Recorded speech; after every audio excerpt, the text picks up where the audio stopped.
everyone. Hey, how's it going, everyone? This is Pastor Sky once again here on Espresso with Sky YouTube channel. Today is another Taco Tuesday, and it's not just any Taco Tuesday. It is the 17th Taco Tuesday that we have. A couple of shout-outs we want to give to all the people who came out early, for like Sister Rita. We got Maria, Yanlan, Sana, Ichigo. Thank you so much for coming out early. This is another Taco Tuesday. Hope everyone had an amazing weekend. So what are we going to do today? Today, we're going to talk about the story of Ezekiel. Now, here's the thing. A lot of people don't know about Ezekiel, but we're going to talk about kind of his general story and then what we can learn about in our life too. All right, so what are you guys drinking right now? Here, I am having my Earl Grey milk tea. Very delicious, no sugar. Yes, that's what old people do, no sugar, right? What are you guys drinking? Go ahead and write down in the room. Just tell me what you guys are drinking right now at this moment. Okay, also, anytime during this talk, anytime at all, if you have any questions, just write them down, right? We'll put you guys into the feed and we'll be able to get your questions as soon as possible. Okay, so this is the Taco Tuesday, number 17, right? This is a revolutionary 17th Taco Tuesday, and we're going to talk about the story of Ezekiel. So get your drinks ready. You guys can drink, eat, do whatever you want, and I'll go into today's talk about Ezekiel. Now, Ezekiel, who is he? The first thing you got to know is before he was a prophet, he was actually a priest in Israel, okay, especially in the area of Judah. So he's a priest in Judah, and he was someone living his own life, and then all of a sudden, craziness happened. There's this huge empire called Babylon. They come and they take over the entire country, and then not only that, they take like 10,000 people, hold them captive, and take them all back to Babylon. And in these 10,000, it included Ezekiel. Now, if you don't know Ezekiel very well, there's another guy there that you'll know, and we talked about him a few weeks ago, and that's Daniel. Daniel and Ezekiel were both taken captive all the way over to Babylon. Okay? Now, during this strife, he's a priest. He loses his job. And then all of a sudden, he gets into Babylon living there. And then at that moment, God speaks to him and says, hey, guess what, man? You have a new job. Your new mission is to become a prophet. So he was called to be a prophet at that time when he was in Babylon. And then God says, I want you to deliver a message to Israel. Okay? Now, here's the thing. The message he's going to give to Israel is crazy.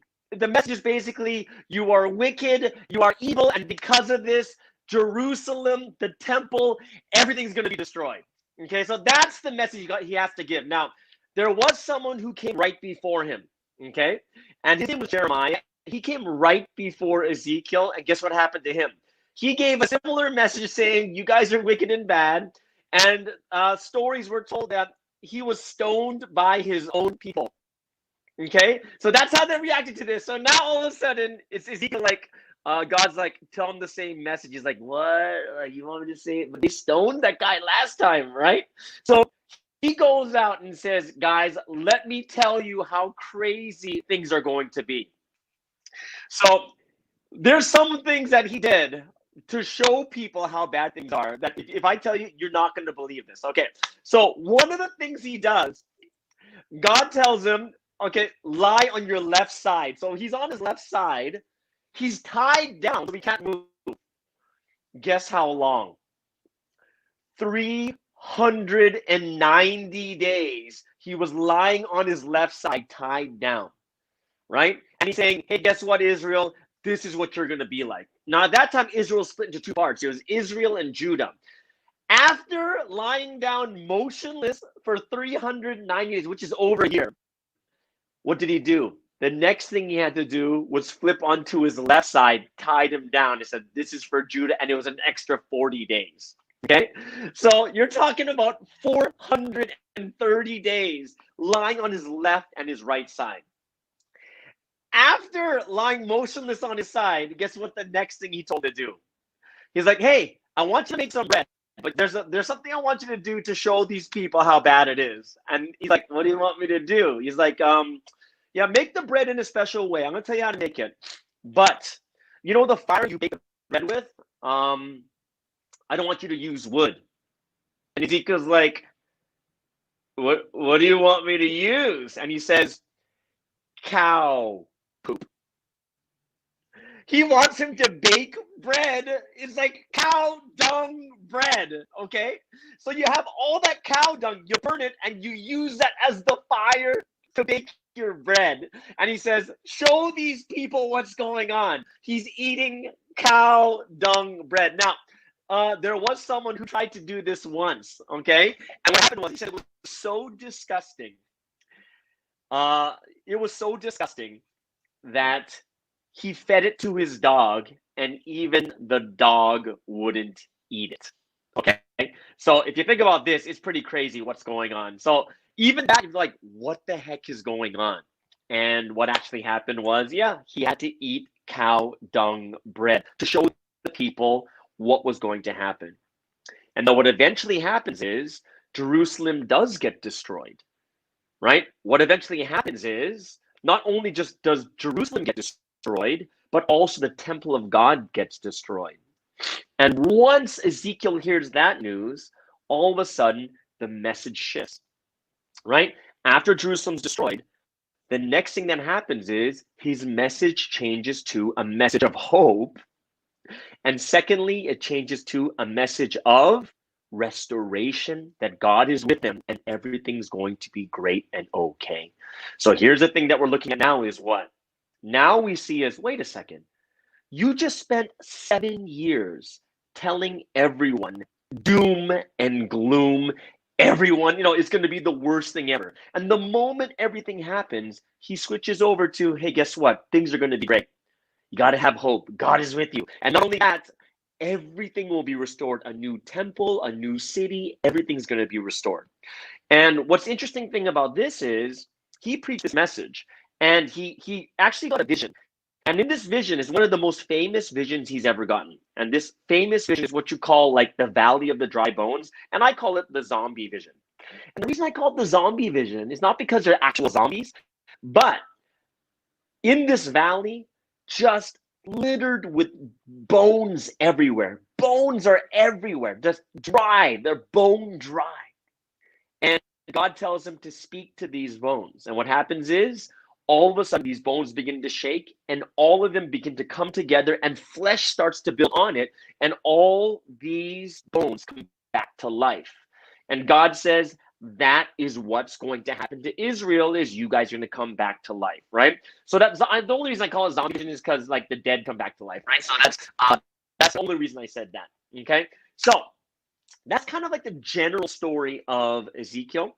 And what I want to do is let's go into this a little bit more deeply, okay? And the thing is, when we look at Ezekiel's life, I want to take something out of it. And this is something that I do every week is we hear these stories of people, but one of the things, like, here's one thing I really believe. I truly believe, like some people ask, like, hey, I've had this question before, okay? And I'm just like, oh, okay. The question, like this young person asks, like, why does God make people live so long? Like I'm like 15, and then these people are like 5 times my age. Why are they still living? It's like so hard to live because you're so old and you can't move around and stuff. And I was like, well, technically speaking, I'm almost triple your age, right? And it made me think a lot of, why would God allow like people to live so long, where these young generations are with these old generations, and this old generation is like, physically they're not like what they were before. They're not as strong and vibrant or passionate. So why would you need these people? And the thing you have to understand is, the reason why we're able to live together is because it's not for them to play sports with us. It's not for them to be active with us, but it's to impart their knowledge and experience to us. This is a really, really important thing. And this is why there's going to be 3 lessons learned from Ezekiel's life, right? We are learning from people of the past, see the things they did well, see the things they did wrong, and really be able to, oh, this is how we should do it, okay? So what we're going to do is we're going to talk about 3 things we can learn from Ezekiel's life, just from the parts of the story we talked about, okay? The very first thing I'm going to talk about is, what's the first lesson we can learn from Ezekiel? Number 1 is, don't stop changing. Okay, this is a really, really important. I want to give everyone, don't stop changing, right? And the reason I'm saying this is because life, the environment, so many things change. We don't even know when it's going to change. We don't know how it's going to change, but it changes. but you can't stop changing. You can't stop moving, right? Even if I look at this verse that's really moving for me is Isaiah chapter 43, verse 19. And basically God tells everyone, I'm always doing a new thing, right? It's coming up. And the problem that people have is people can't perceive it. They can't. There's always a new thing happening, but the people can't perceive it. And what does that mean? It means that a lot of times, let's say just the perfect example is what's happening in 2020. What happened in 2020? In 2020, we have a pandemic. It came out of nowhere. It changed everyone's life. And what's going to happen is you're going to have two types of people, right? Two types of people. The first one is basically people who try to remain the same, and they just complain and say, what's happening? Why is my life? Why is it like this? I lost my job. I lost this. I lost that, right? Why? Because it's easy to stay the same. It's very easy to stay the same as you are, right? Because you don't have to do anything different. You stay the same, but you remain in the same place and you don't move, right? The second type of person is going to be the person who sees the changes and begins to move with the change, trying to figure out how to do this better. You see, when you look at Ezekiel, look at his life and how hard the choice was. And his choice, actually, Ezekiel had an even harder choice than us. How so? He was taken away from his job. So he lost his job as a priest. He's no longer by the temple. Taken away from his home, his land, taken into a foreign land, and he had to live in a new place, right? And it wasn't by choice. It was by force, right? And here he is in a new place, doesn't know anything, doesn't know anyone, and he's put there by force, and he's like, what do I do? Can you imagine? This is a hard choice, and you have a choice either to stay the same or you have a choice to change, right? And one thing I know is people always have something what you call the what ifs, and people are too worried about the what ifs, and that's why people will change, right? And you have to understand that to yourselves too. The reason you stop changing is like, but what if this happens, and what if this happens, but oh no, like, but what if this happens? Can you imagine what Ezekiel could say? Ezekiel could say, but I don't know anyone here, but put this way, he went from priest to prophet, and his whole thing was tell people they're evil and wicked and you're being judged. And you're like, well, God, what if they do the same thing they did to Jeremiah and they stone me? What if they reject me? But think about it, God. Think about it. It's crazy. They just moved to a new place and you want to tell them that they're being judged. They have enough stress as it is. So there's so many reasons and what ifs that come into our minds. It stops us from changing, right? We have to realize life is always changing. It's always changing. And the thing that stops us is you want to remain the same. And that's the thing that has to flip in our mind. We want to stay the same, even though everything else is changing. And I tell you guys this, don't stop changing basically means when the situation and circumstance changes, we have to change too. Because in the pandemic, can we do things the same as before? Absolutely not. We can't. Right? And things are going to change again. We're all going to get used to doing online. We're all going to get used to like hanging out at our houses doing these things. And then next year, eventually, as these vaccines are coming in, the world is going to open up again. And what's going to happen? You're going to have to do a drastic change again, right? And we always have to be in the mindset of not stopping the change, okay? Second thing is what? Is commit to what you decide. You got to commit, guys. Okay, you got to commit, right? Commit to what you blank, right? Commit to what you thought about. Commit to what you take action. Commit to what you decide on, right? And this interesting verse in Revelation chapter 3, verse 16 is very, very famous verse. And it basically says that because you're lukewarm, neither hot nor cold, what does that mean? I'm going to spit you out of my mouth, okay? What does that basically mean, lukewarm? Lukewarm means you can't make a decision. Like say if you're hot means you're always hot, or hot can mean that you always say yes, right? Cold means you always say no. But at least if you always say no, I know what you're going to do. If you always say yes, you're someone who's very positive, I know what you're going to do, right? But if you're lukewarm going back and forth, it's crazy, right? Because what if you keep saying yes 4 times, like, oh, I can trust this guy. So I start to trust you, and then all of a sudden you start doing no's. I'm like, what's going on, right? Lukewarm. If you remain lukewarm people, what happens to them? They never move anywhere. They don't know what to do. Maybe this, maybe that. They're always in the middle somewhere, right? We have to commit. And you know how much Ezekiel committed? He committed to the point he ate cow dung, right? He committed to the point he ate cow dung bread. He committed to be 430 days lying on his side, just motionless, to prove a point, right? That's how committed he was, and that's how lukewarm. He wasn't lukewarm. God could trust him that no matter what he asked, he'd be able to do it. Everyone, when it comes to us making our decisions, be clear in your decisions, right? And when you make a decision, you got to go all the way, right? How many times have we always stopped halfway through? No matter what, be clear in your decision and do it. No matter what. We gotta get into that mentality and that mindset is I want to do it until I finish it, right? Don't be lukewarm and say, oh, I'll do it. And then the next day say, I don't want to do it anymore, right? You want to be like Ezekiel. How much did he commit? He committed to the point. It's so crazy for me to think that he ate that, right? Yeah. Cow poop bread. I don't think it'll ever come out. And everyone, guys, if you ever see a bakery selling Ezekiel bread, don't eat it. Just don't eat it. Okay.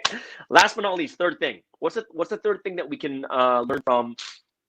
Actually, this is something we can learn actually from God in this situation, right? It is to balance your thoughts. To balance. Okay. So I'm going to say this. This is going to be a verse that you might not get. It's Romans chapter 12, verse 2. Right. I'm going to read this first sentence from it. It says, "Do not conform to the pattern of this world, but be transformed by the renewing of your mind." Okay. So there's a pattern in this world, right? And like we need to change the way we think of what balancing means. Okay? Balancing does not mean 50-50. It does not mean that, right? Why? Because not everything is like for instance, if you have strengths and weaknesses, your strength doesn't need that much, right, to do well. But your weaknesses need a lot more to do well. It's like a scale. If you have a scale and you have 50 pounds here and you have like 100 pounds here, and then someone says, here, I got an extra like 100 pounds to put on, to balance it out, you can't just put 50-50 or it'll remain the same. You have to put more onto the one that has less so it balances out. Now, why am I saying this? How many years did God make Ezekiel speak about doom and gloom? It was 7 years. Right? 7 years of, you guys are terrible. You guys are horrible. And how long did he speak about good things? 15 years. Right? There is a bigger difference. And one thing that's very interesting about the human mind is, let me tell you about how many thoughts they say on average. You know how many thoughts people have in a day? They say on average, people have 50,000 thoughts in a day. 50,000. But here's the one that's crazy. Of the 50,000 thoughts you have in a day, how many of those thoughts are positive? 10,000. Only 10,000 of your thoughts in a day are actually positive, which means 80% of your thoughts are negative.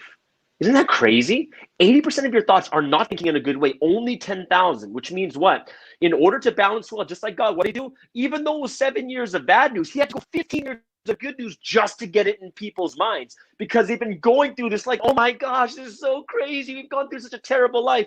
God had to ingrain it more and more. It's 15 years, right, of these good thoughts. Everything's going to be fine, right? You guys got to know it, right? When someone says, when someone praises you, it's hard to accept. Oh, you're so good. Oh, no, well, come on, I'm not that good. Oh, you're so not that. Oh, come on, it's okay. It's hard to accept those things when you get praise. And sometimes you're like, oh, thank you. You smile, but inside you're like, I don't deserve it, right? It's true. It's very difficult to really take the praise you get from people because you're like, you don't know me. You don't know how bad I really am. But when it comes to bad things, of course, we don't like when people say bad things about us, but we'll agree about them more like, oh, it's so true. Yeah, I know. I shouldn't have done that. Oh, it's terrible. But receiving praise is hard. People have to go over and over and over and over till you finally say, okay, these people really mean it, right? So what we have to understand is to balance ourselves when it comes to the good and the bad, you just have to realize naturally we're thinking more of, oh, what's wrong, right? And it's not trying to be negative, But it's just, this is the way our brain works. We've always been searching for something that's wrong. What if there's a saber tooth in the bushes? Oh, I see something shaking where it shouldn't be shaking, right? And because that's the way our brains have been made for survival's sake, you have to realize now in this time where we don't have these dangers lurking around us, you need to balance it by doing more good things. You have to have much more positive thoughts to balance out our thoughts that are 80% more like negative, right? So we need to balance things out well. So if it's like this with negative and positive, you have to overdo the positive just to get yourself in balance, right? And I love it how the way, God understanding our minds, he's like, yeah, 7 years of this, but you know what? You guys are so negative right now because of all the bad things that happened. It's now time to push it all the way to the other side. And he extremely did it for 15 years, right?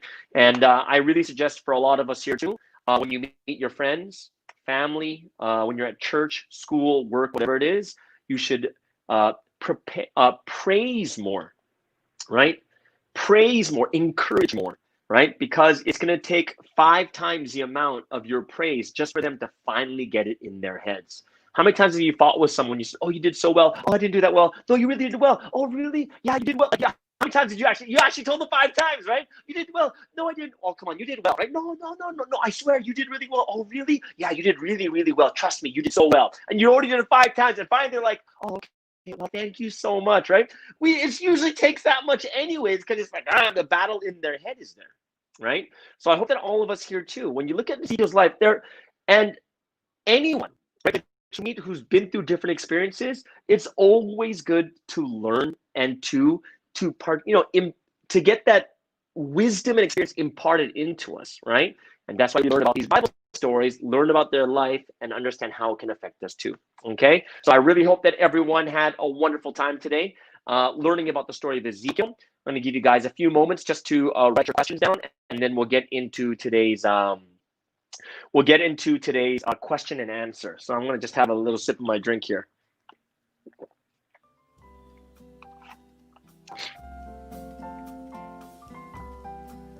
Okay.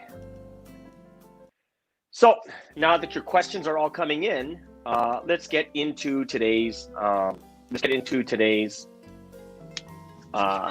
question answer. Oh, by the way, those of you here for the first time, sorry about that. Before the question answer, for those of you here for the very, very first time, go ahead and click subscribe, and on the click the notification bell. We'll notify you whenever we have new uploaded videos or new live streams coming up. You'll be notified right away. And also, those of you who would like to support us, this ministry, go ahead and click our Patreon link, and you can support us there.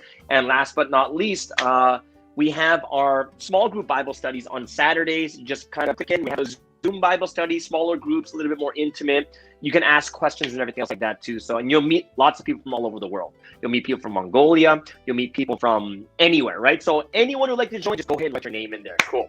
Okay, so let's get into, Ari, you're asking, what does cow poop mean? Cow poop is, what's another word for that? I don't want to swear. Why cow poop? Hold on, Ari, is this really a question, or are you just asking what cow poop, like you don't know what cow poop is? You don't know what poop is, or? Okay, I'll answer it a little bit later. Let's go with the first question first. First question is from Scott in PJ. It says, does it mean I need to change my job since the pandemic made me lose my job? That seems really difficult. Okay, good question. So when we're talking about change, it could be 2 different ways. Okay, 2 different ways. Number one is, like, say for instance, you're in a certain job, like let's say you're selling something, you had a sales job. Okay, so you could do 2 things during this pandemic, right? One is internal, one is external. For instance, externally is you find another job, completely another job that's going to fit the pandemic. There's one way to do it. But the second way to do it is to change the way you do things, whether it's the method or the style. Like for instance, if you're selling something and you used to go door to door, then now people start to research and sell it online instead, right? So there's 2 ways. You can either change the method and style of the work you're already doing, or completely change to another job. So it could be one of those 2 things. So it doesn't necessarily mean keep changing jobs every time a pandemic or something comes up. Okay, cool. Thanks, Scott, for that wonderful question. Let's go to the next question here. This one's from Jenny in Singapore. It says, how far do I commit to something? Okay, do I continue to do something even if it's something I don't want to do anymore? Okay, so yeah, I'm not like, there are going to be some things where you start trying something out and you realize this is not what I really want to do. That's not what I'm talking about here, to commit. What it means to commit is not about, I don't want to do this and like, I really want to try something else. What is more important is, you know, those things where you quit or you stop just because it was too hard, like those types of things. And what you realize in life is, when I say don't change, it means that no matter what the situation or circumstance, no matter how much it changes, you got to keep doing it. Okay, you got to keep doing it, right? I'm not talking about things like, oh, you know, I tried sales and sales doesn't really fit me, right? That's completely different, right? That's not the one that we're talking about. The one we're talking about is, if you really, like, there's a lot of different things in life you just wish you finished, but you didn't, right? And the only reason you didn't finish it is because, oh, I'm so tired today, you know, I just don't want to do this anymore. Oh, it's too hard.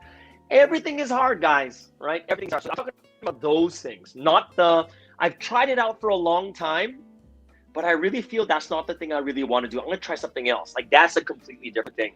These are things that you made decisions with and you're committed to, right? So if you're going to be a doctor, you need to go to med school. You just can't quit in the middle of med school, right? You just because it's hard.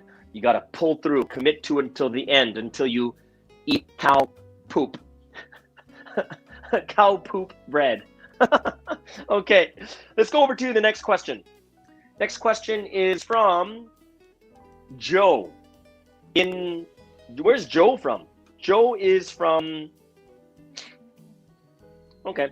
How to commit yourself into positive thinking when things keep happening unexpectedly and negatively. Okay, so there's one thing you have to look about the question that you're asking already that you have to think about. Okay, when you say that things happen unexpectedly, that is normal. But when you say negatively, it means that you're assuming that every single thing that happens unexpectedly is a negative thing when it may not be. Not everything is really a negative thing. Even if you lose your job, it's only negative if you let it be negative. Like, for instance, how many times have you heard people say, I lost my job, but it was the best thing that ever happened to me because now I found a better job? And then people say, wow, losing my job, that was the best thing. So it's not negative anymore, right? A lot of times negative things happen and we think to ourselves, you know, the only reason it's negative is because it remained in that position. You didn't change. You didn't make yourself better, or you didn't move to something else, right? A lot of times we're being led, and for those of you who have faith, God leads us into a newer place. And sometimes we only look at, oh, I lost my job. No, right? And then it remains negative because we do nothing about it. But what we need to do is, if you think it's already negative, we might be losing the entire point of a new door that's opening, right? So if you already think it's negative, that means everything's going to be bad and you're going to be like, oh, this sucks and this sucks, right? But instead, what we need to do, we need to kind of change the mindset, right? It's like, okay, this happened. So what should I do next? What can I do next? Is it negative? It's only negative if you remain in that position and you don't move forward. That's when it remains negative. But if you get a better job, then what happens? It's even better, right? I'll tell you, like, probably next week, I'll tell you the situation I'm in right now. And for me, I'm happy about it. I'm really happy about it. I'll tell you about this next week, though, when everything comes into fruition, okay? But I'm really happy about that, okay? So, yeah. If you commit yourself into positive thinking, and Joe, the one advice I give to you is talk to yourself positively a lot. And this literally, scientifically researched, it helps. It really, really helps to talk to yourself positively. Say, it's okay, no problem. This is the reason why you can motivate yourself, because your brain can't recognize who's speaking. Even when you speak to yourself, your brain doesn't know who it is, right? It doesn't know it's you. And that's why people are able to motivate themselves, okay? Let's go to the next question. Next question is from Ari. Ari's question is, oh, this is one about cow poop. Oh, this is really, okay. Oh, no, this is Sana. It's not Ari, it's Sana. Sana from Mongolia is asking. Oh gosh. Okay, back to Ari. It's I'm going back to Ari. I'm going to ask Ari right now. Is there a meaning why God said cow dung instead of other things? Okay, so just to guys let you know the background of why it's cow dung. It was originally human dung. I'm dead serious. It was originally human dung, and Ezekiel's like, no, and God says, okay, do cow dung then, right? And the point of it is this. The judgment on Jerusalem was supposed to be a siege. And a siege is like, they surround your city. They don't let anything in. So what happens is they just keep waiting until all the food is gone. You have no supplies left. And the symbolism of starting a fire with like dung means that you have no supplies left, that the only thing you can cook with is dung, right? And of course, if it was the originally what God said, this is as gross as it sounds, in the past, when there were big sieges for a long time, people started eating each other. They did. When they were starving and hungry, you had a choice of going out and dying or starving to death inside, right? So the symbolism of why he did it with cow dung is because to show the people, in the future, this is what's going to happen in Jerusalem. You're going to be sieged and you're going to have nothing left except dung to do your fire and to cook it, right? So it's kind of a symbolic thing. Okay, to show the people what life would be like in the future. Great question, Ari. And let's go to the last question, which is Sana, okay, from Mongolia. Sana from Mongolia asks, I am not good at praising others. Even I am really thankful for them in my mind, but expressing it is by my mouth is really hard. What should I do? So in this case, Sana, there's only one thing you can do is to start expressing. And if it's really, really difficult, like, I know it could be difficult. Some people are very shy, but they're very thankful in their hearts. Even write it. Write them a card, a thank you letter. Write them a thank you text. Write them a thank you email. And just to, if you're really, really thankful, the more elaborate you make it, the more people will understand how thankful you are. Example, let's just say you're too shy to tell them to their face. Then you write a card and you send them a really nice card with a gift. They'll be like, wow, this person's so thankful. Or you write a really heartfelt text message, not like, hey, thanks, period. Right? Not like that, right? But you want to start getting yourself to express it more. And in the beginning, if you're way too shy, do it a text message, do it, I don't recommend it this way, but do a video call. That's number one. If you can't do it, second thing is do a voice call, just talk on the phone. That's the second best. Third best is like an email or text, right? And last or the worst one is when you don't say anything at all, right? So, now is the time for us to change a lot. So Sana, the only way you can do it is if you actually start expressing. You may not be able to do it with your voice in the beginning, but this is something that we need to learn how to do. Thank you is a universal language. There are certain sentences that in the world, everyone understands and uses. It's like, hello, thank you, I love you, right? I'm sorry. These ones are everyone knows, and a feeling comes with it. But being thankful is a very, very important thing in everywhere you go. And if anything, get used to it by saying thank you all the time. Like in situations that are not scary. Like when you go to McDonald's. You order food, the guy gives you food, oh, thanks. Just say it, oh, thank you, and you take it and you go. Just got to get used to saying it all the time, right? So it is a hard thing, I know, for some people. They're a little bit more scared and shy, but it's something that you really, really got to get used to. And it's something that you need to start expressing, whether it's by text, whether it's by video, make a video, send cards, send letters.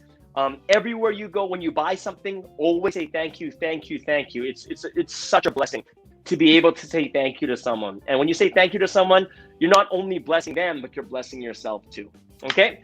Either way, thank you so much, Sana, for that great question. And I hope that everyone, that's the last question for today. Hope that everyone has an amazing and awesome Thursday. Everyone, this is Sky over here signing off on Espresso with Sky YouTube channel. Hope you guys have an awesome day, and we'll see you guys again later. Bye.